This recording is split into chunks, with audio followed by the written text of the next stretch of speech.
से अलग वोट। बस्ती से संवाददाता अनुज हमारे साथ जुड़ गए। अनुज, अगर बस्ती की बात की जाए तो किन किन मुद्दों को ध्यान में रखकर यहाँ पर वोटिंग हुई है कल, और क्या कुछ मतदान प्रतिशत रहा यहाँ पर?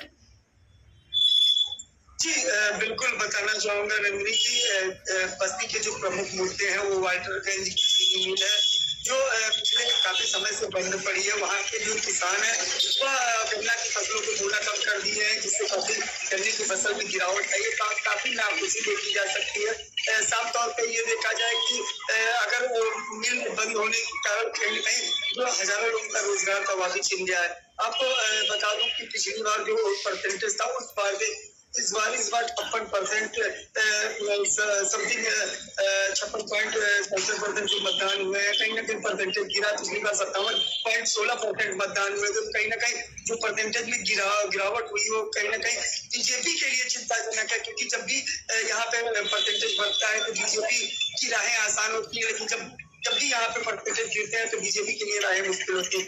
साफ तौर पर देखा जाता है कि जो मुस्लिम मतदाता हैं और जो पिछड़े मतदाता हैं वो काफी कुछ निर्णायक होते हैं, लेकिन जिस तरीके से कल देखा गया कि मुस्लिम महिलाएं, मुस्लिम परिवार के लोग बढ़ चढ़ के मतदान के लिए निकले और जिस तरीके से तपन थी, जिस तरीके से धूप थी, धूप के बावजूद भी मुस्लिम मतदाताओं का आना जाना नहीं रुका था, लेकिन वो लगातार मतदान कर रहे थे। दूसरी सबसे बड़ा मुद्दा है जो है वो है बाईपास की सड़क जो स्टेशन तक जाती है। वह सड़क जो है काफी समय से जर्जर है। आने जाने में लोगों को काफी असुविधाएं होती है। नगर पालिका क्षेत्र में होने से नगर पालिका क्षेत्र भी लगता है। आपको यह भी बता दूं कि पहले नगर पालिका के जो चेयरमैन थे वो समाजवादी से जीत के आए और भाजपा में अब मर्ज हो चुके हैं, लेकिन उन सड़कों का विकास नहीं हुआ है, उससे काफी विरोध देखा गया है।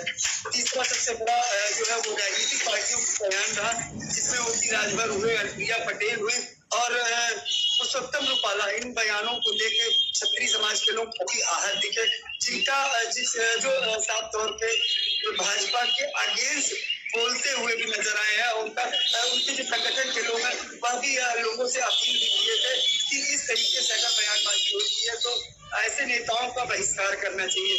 तो कहीं ना कहीं यहाँ पे समाजवादी और बीजेपी की लड़ाई देखी जा रही है। अगर पलड़ा भारी होने की बात की जाए तो यहाँ समाजवादी के पलड़े को भारी, समाजवादी के प्रत्याशी के खेमे में ज्यादा वो झुकाव देखा जा सकता है, ये कहा जा सकता है, क्योंकि बस्ती में जो वोटर है वो वोटरों की अगर हम बात कर लें तो वोटरों की संख्या जो 19 लाख के ऊपर है वो वोटर कहीं ना कहीं 10 लाख के ऊपर पुरुष मतदाता और 8 लाख के ऊपर महिला मतदाता है। बिल्कुल वोटों की जो संख्या, क्योंकि जो तादादें निकल के आती है जो मतदान केंद्रों पे आती है उनके पास मुद्दे होते हैं।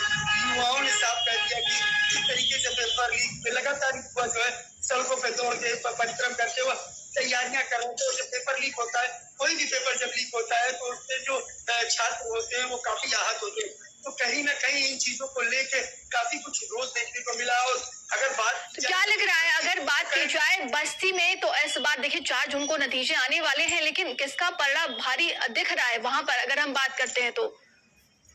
जी अगर 4 जून की बात की जाए तो कहीं ना कहीं जिस तरीके से वोटरों में दलित मतदाताओं की हमने बात की, मुस्लिम मतदाताओं की बात की, तो समाजवादी का खेमा भारी पड़ता हुआ दिख रहा है, क्योंकि जब भी बस्ती में वोट परसेंटेज बढ़ता है तो बीजेपी के खेमे में जाता है। आपको यह भी बता दूं बगल में राम मंदिर होने के कारण काफी कुछ यह देखा जा रहा था कि राम मंदिर के नाम पे मतदान होंगे और वह मतदान जो है बीजेपी के खेमे में जाएंगे, लेकिन उसका भी खासा असर होता नहीं दिखा, क्योंकि जिस तरीके से नेताओं की बयानबाजी आई उस तरीके से लोग काफी नाराज दिखे। पेपर लीक युवाओं को रोजगार, और जो युवा है वो उनसे भी हमने बात की, उनका साफ तौर पर कहना था कि हमने लगातार 2 बार हमने बीजेपी को वोट दिया और यह सोच के वोट दिया कि वैकेंसियां आएंगी, 3 लाख 4 लाख के करीब वैकेंसियां आएंगी, जिसमें उनको मदद मिलेगी, उनको रोजगार मिलेगा, उनको नौकरी मिलेगी। लेकिन आज बीटेक पढ़ा हुआ बच्चा जो है वो चाय की दुकान खोल के चाय बेच रहा है। तो कहीं ना कहीं इन मुद्दों को लेके लोगों में काफी रोष है और बीजेपी और समाजवादी में लड़ाई दिख रही है। लेकिन खेमे की अगर बात करें तो इस वक्त समाजवादी का खेमा भारी पड़ता हुआ दिख रहा है। जी नंदिनी। जी बिल्कुल, और संवाददाता सुधीर हमारे साथ जुड़ गए हैं।